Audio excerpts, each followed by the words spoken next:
সুপ্রিয় বন্ধুগণ, আজকে আমরা শিখব সিম্পল কম্পাউন্ড কমপ্লেক্স একটা থেকে আরেকটা কিভাবে পরিবর্তন করতে হয় সেই সকল বিষয়গুলো নিয়ে। তাই আসুন ভিডিওটি প্রথম থেকে শেষ পর্যন্ত দেখি, ইনশাআল্লাহ পুরো বিষয়টি বুঝে নেই।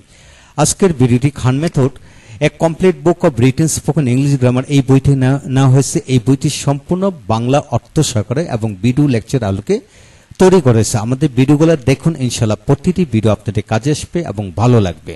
হ্যাঁ বন্ধুগণ, এখন আসুন আমরা শিখব সিম্পল কম্পাউন্ড কমপ্লেক্স শিখব। তো কমপ্লেক্স সেন্টেন্স বলতে কি বুঝে এবং চেনার উপায় কি।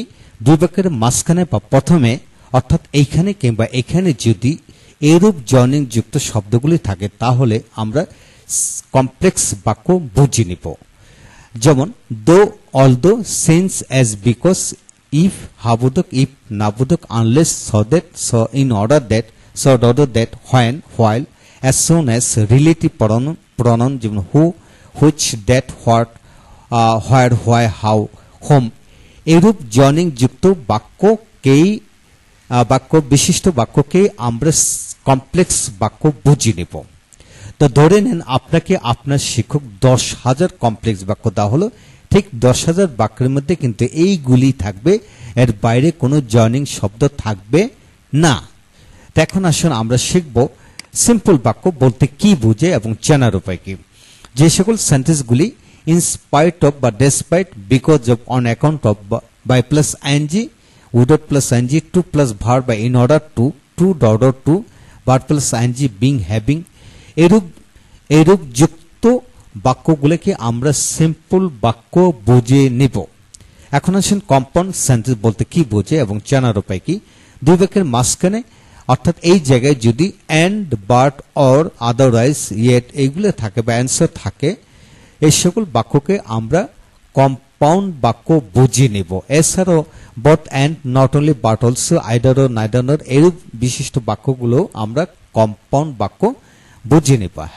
তাই হ্যাঁ বন্ধুগণ, আমরা এখান থেকে কি শিখলাম? এখান থেকে আমরা শিখে নিলাম সিম্পল কম্পাউন্ড কমপ্লেক্স। আপনাকে যদি হাজার বাক্য দেওয়া হোক না কেন, আমরা এরূপ যুক্ত বাক্যগুলাকে আমরা কমপ্লেক্স বাক্য বুঝবো। এরূপ যুক্ত বাক্যকে আমরা সিম্পল, এরূপ যুক্ত বাক্যকে আমরা কম্পাউন্ড বাক্য বুঝে নেব।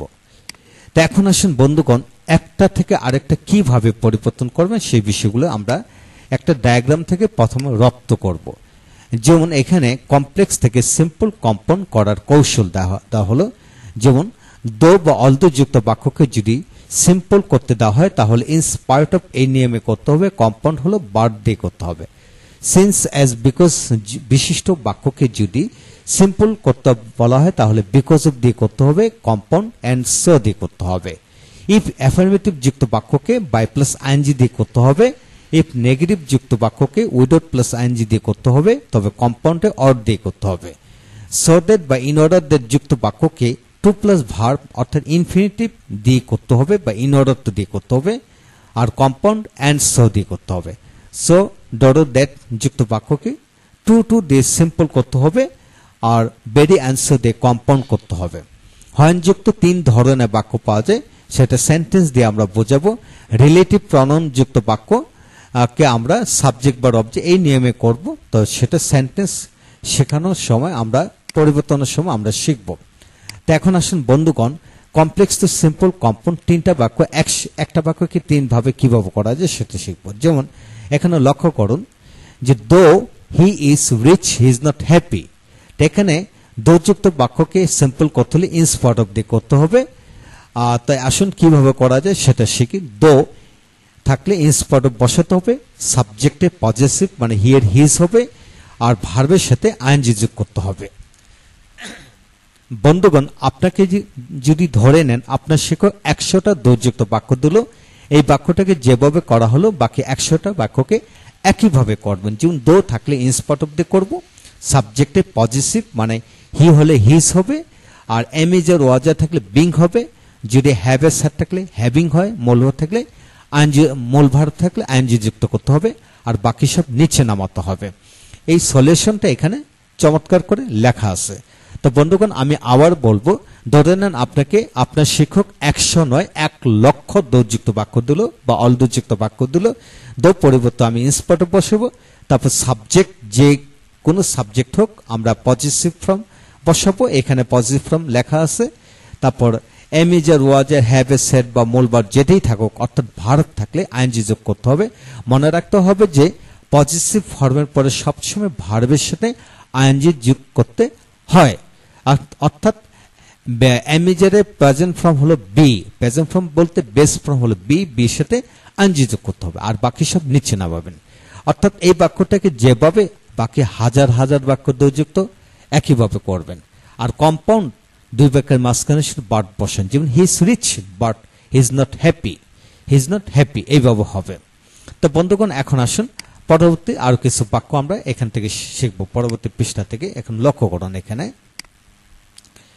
যেমন though he work hard he could not prosper in life though মানে in spite of here his work থেকে ওয়ার্কিং বাকি সব নিচে নামানো হলো আর কম্পাউন্ডে বাট বসানো হলো though he is a teacher অর্থাৎ in spite of his being a teacher he does not have enough knowledge though they have a car in spite of that having a car they can not drive it compound হচ্ছে মাঝখানে but বসাতে হবে though there are many books in his house এখানে হবে though থাকলে in spite of many books in his house বন্ধুগণ এখানে দেয়ার আর there is there আর দেয়ার ওয়াজ যাই কিছু থাকুক সেটা কখনো ইনস্পায়ারের পরে এটা পজিটিভ ফর্ম হয় না বিটে সেটা বাদ যাবে তার সাথে ভার্বটা বাদ যাবে তো এখানে লেখা আছে দেয়ার বিশিষ্ট সেন্টেন্সের ক্ষেত্রে ইনস্পাইট অফ এর পরে দেয়ার সহ অক্সিলারি ভার্ব উঠে যাবে অর্থাৎ এদের কোনো পজিটিভ ফর্ম নেই অর্থাৎ দেয়ারের কোনো পজিটিভ ফর্ম নেই সেই সেন্সে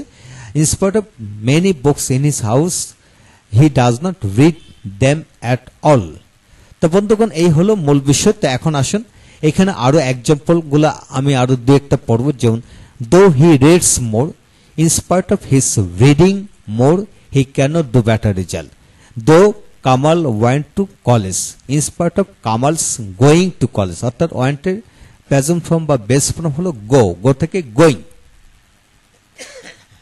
তারপর আসেন though the boys played well অর্থাৎ ইনস্পাইট অফ দ্য বয়েজের সাথে এস এর পরে অ্যাপোস্ট্রফি দিতে হবে in spite of the boys playing well they could not win the match তারপরে though he is an English teacher তার মানে in spite of his being an English teacher বাকিরা বসবে though they had much knowledge in spite of their having much knowledge বাকি অংশ তো বন্ধুগণ এইভাবে আপনাকে যদি হাজার হাজার বাক্য দেওয়া হোক না কেন আপনাকে শুধু খেয়াল করতে হবে দো এর পরে কি বসাতে হবে দো এর পরিবর্তে ইনস্পায়ার্ড বসবে সাবজেক্টে পজিটিভ ভার্বের সাথে আইএনজি এই বাক্য যেভাবে লক্ষ লক্ষ দোযুক্ত বাক্য একইভাবে করবেন এর বাইরে কিছু নেই এটি মনে রাখতে হবে তো বন্ধুগণ আমাদেরকে কিন্তু সিম্পল থেকে আবার কমপ্লেক্স করতে দেওয়া হয় আবার কম্পাউন্ড করতে দেওয়া হয় কিভাবে এই বিষয়টা শিখবেন একইভাবে উল্টোভাবে চিন্তা করবেন দো মানে ইনস্পায়ার্ড অফ তা ইনস্পায়ার্ড অফ মানে দো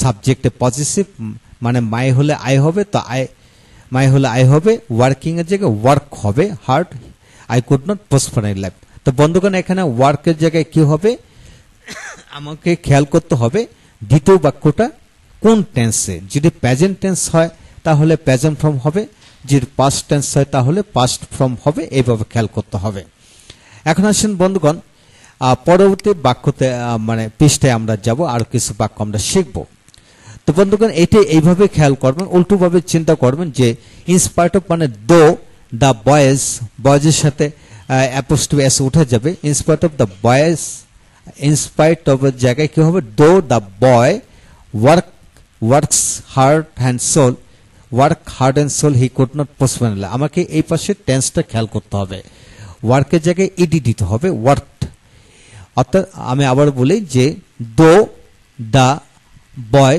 work hard and so he could not prosper in life যদি ছেলেটি মনে প্রাণে কঠোর পরিশ্রম করেছিল তথাপি সে জীবনে উন্নতি করতে পেরেছিল না বন্ধুগণ এইভাবে প্রতিটা বাক্যকে এইভাবে করতে পারবেন ইনশাল্লাহ এখন আসুন আমরা শিখব পরবর্তী কিছু নিয়ম যেমন সিন্স যুক্ত বাক্যকে আমরা বিকজ অফ দিয়ে করব কিভাবে করা যায় লক্ষ্য করুন since he was rich he could help us since মানে বিকজ অফ তারপর বিকজ অফ এর পরে সাবজেক্টে পজিটিভ ভার্বের সাথে আইএনজি তো বন্ধুগণ মূল ফর্মুলাটাই হলো বিকজ অফ একটা প্রিপজিশন প্রিপজিশন পরে সবসময় সাবজেক্টে পজিটিভ ফর্ম হয়, তারপর ভার্বের সাথে আইএনজি যোগ করতে হবে, পজিটিভ ফর্ম পরে ভার্বের সাথে আইএনজি। অর্থাৎ এই বাক্যটাকে যেভাবে করা হলো হাজার হাজার সেন্সযুক্ত বাক্যকে একইভাবে পরিবর্তন করবেন। অর্থাৎ because of his being rich he could help us. এখন আসেন কম্পাউন্ড হচ্ছে মাঝখানে শুধু অ্যান্সার বসান। হি ওয়াজ রিচ, সে ধনী ছিল এবং তাই হি কুড হেল্প, সে আমাদের সাহায্য করতে পেরেছিল।